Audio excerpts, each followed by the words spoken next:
সুন্দরবন ইলিশ উৎসবে যদি সুন্দরবনকে আরো কাছে থেকে দেখতে চাও তাহলে এই ভিডিওটা তোমাদের জন্য। তাও আবার মাত্র 2700 টাকা প্যাকেজের মধ্যে। তাহলে আর দেরি না করে শুনে নাও তোমরা কিভাবে যাবে। ভিডিওটা স্কিপ না করে তোমরা কিন্তু পুরোটাই দেখো। প্রথমে তোমরা ক্যানিং স্টেশনে পৌঁছে ঠিক কটা পা হাঁটার পরে পেয়ে যাবে কল্পতরু ট্রাভেলস এর অফিস। সেখান থেকে ওনারা গাইড করে নিয়ে যাবে তোমাদেরকে সোনাখালী ঘাট। সেখানেও কিন্তু একজন গাইড দাঁড়িয়ে থাকবে আর তার হাতে থাকবে একটি কার্ড যেটাতে লেখা থাকবে ট্রাভেলার্স এর নাম। একে একে সবাই আসার পর ওনারা আমাদেরকে বোটে তুলে নিল। তোমরা নিশ্চয়ই লাগেজের কথা ভাবছো। হ্যাঁ, লাগেজ নিয়ে কোনো টেনশন নেই, কারণ বোটের নিচেই আছে শোয়ার জায়গা, লাগেজ রাখার জায়গা, এভরিথিং। পৌঁছানোর কিছুক্ষণ পরে তোমরা কিন্তু পাবে এরকম ওয়েলকাম ড্রিঙ্ক। কল্পতরু ট্রাভেলার্স এর সাথে আমরা 3টে দিন সুন্দরবন ভ্রমণ করব, তাই কিন্তু সেই বোটে অনেক অপরিচিত মানুষ থাকবে যাদের সাথে 3টে দিন আমাদের সুন্দরবন ভ্রমণ করতে হবে। কারণ ব্যস্ততম সময় থেকে মানুষের জীবনে সময় বের করাটা এখনকার দিনে খুবই কঠিন। আমরা যাতে সবার সাথে মিলেমিশে থাকি 3টে দিন, তবেই তো আমরা একসাথে সবাই মজা করতে পারবো। এক কথায় এই 3টে দিন আমরা একটা পরিবার, এটাই আমাদেরকে বোর্ডের গাইডরা বলছিল। ওয়েলকাম ড্রিঙ্কস এর কিছুক্ষণ পরে কিন্তু সকালের ব্রেকফাস্ট নেওয়ার জন্য সকলকে ডাকছি। ব্রেকফাস্টে কি কি ছিল সেটাই দেখার জন্য চলে গেছিলাম কিচেনে। প্রথম দিনে ব্রেকফাস্টে আমাদের দিল লুচি,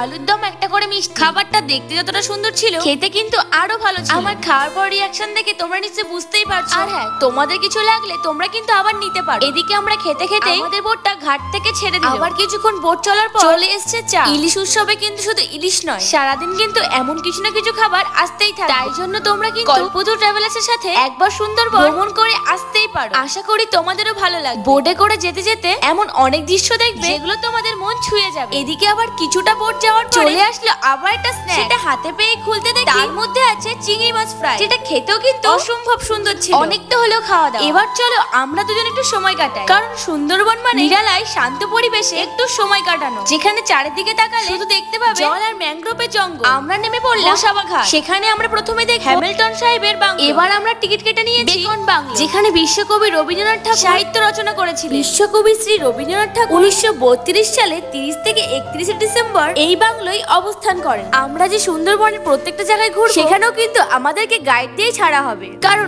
আমাদের মতো অনেক টুরিস্টই আছে যারা সুন্দরবন ভ্রমণ করতে এসেছে। কেউ যেন অন্য বোটে না চলে যায়, এই জন্য কিন্তু গাইডদের কথা মতো চলা উচিত, কারণ অন্য বোটে চলে গেলে কিন্তু বিপদে পড়তে পারি। রবীন্দ্রনাথ ঠাকুর যেই ঘরটিতে ছিলেন অমন ফাঁকাই পড়ে আছে, দেখার তেমন কিছুই নেই, কিন্তু বাইরে তোমরা অনেক সুন্দর সুন্দর স্ট্যাচু মূর্তি দেখতে পাবে। এবার যেহেতু আমরা বোটে ফিরে যাই, এবার গোসাবা ঘাট থেকে আমাদের বোটটা ছাড়বে, তাই আমরা সবাই বোটের দিকে চলে গেলাম। বোটে ওঠার পর আবারও কিছুটা ঘোরানোর পর হয়ে গেছে আমাদের লাঞ্চের টাইম। ইলিশ উৎসবে আজ আমাদের প্রথম দিনের লাঞ্চ, তাই আমি প্রচন্ড এক্সাইটেড ইলিশের কি কি মেনু থাকবে। প্রথমেই ভাত ডাল ভাজা দেওয়ার পর খেয়েছিলাম দই ইলিশ, যেটা খেতে খুব সুন্দর ছিল। এটার মধ্যে ছিল ইলিশ পাতা, যেটা খেতে আরো সুন্দর। শেষ পাতে আমাদের কিন্তু ছিল চাটনি আর পাপড়। এত কম খরচে এত ভালো ভালো খাবার, এখনো তো 2 দিন পরেই আছে। সবাইকে একটা করে পেয়ারা দিয়েছি। এই প্যাকেজের মধ্যে কিন্তু আমাদের হোটেলটাও থাকছে। আজকের মতো কিন্তু আমাদের প্রায় ঘোরা শেষ, তাই আমরা চলে গেলাম পাখিরালয়। সেখানেই আছে আমাদের হোটেলটা। দুরাত্রি 3 দিন এখানেই কাটা। হোটেলের ব্যালকনিটা কি সুন্দর লাগছে, তাই না? রুমটা কিন্তু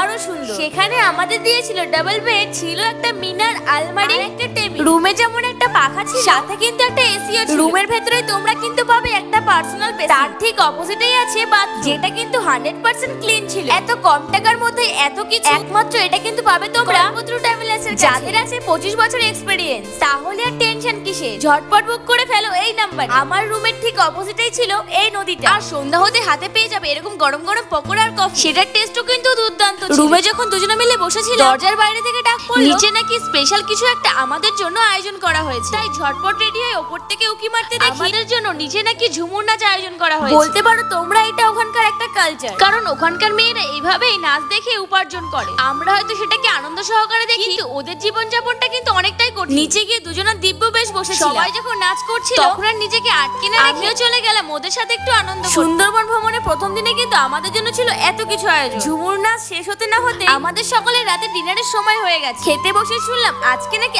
আমাদের জন্য আছে স্পেশাল একটা মেনু, তাই ঝটপট ডাল ভাত আর বেগুনি দিয়ে ভাতটা খেয়ে নিয়ে আছে আজকে স্পেশাল মেনু। তবে এই ডাল ভাতটাও কিন্তু মন্দ লাগছিল। ডাল ভাত শেষ হতে না হতে পড়ে গেল এইদিকে মাটন। মাটন তো সকলেরই প্রিয়, তার উপর যদি রান্নাগুলো হয় পুরো ঘরোয়া টেস্টি, তাহলে তো কোনো কথাই হবে না। সাথে কিন্তু স্যালাডও ছিল। অনেকেই হয়তো ভাববে মাত্র 2700 টাকায় প্যাকেজে আবার এত কিছু, নিশ্চয়ই কোনো ভেজাল আছে। তাই জন্যই তোমাদেরকে বলছি কল্পতরু ট্রাভেলার্স এর সাথে তোমরা কিন্তু একবার হলো সুন্দরবন ভ্রমণ করে এসো। এইদিকে এখানেই কিন্তু শেষ পাতে মিষ্টি। তোমাদের কথা ভেবে আমরা কিন্তু তোমাদের সাথে কথা বলে রেখেছি তোমাদের জন্য কিছুটা ডিসকাউন্ট। তবে তোমাদেরও কিন্তু আমাদের চ্যানেলটার নাম বলতে হবে, তবেই কিন্তু তোমরা ডিসকাউন্টটা পাবে। পরের পার্ট দেখতে হলে সাবস্ক্রাইব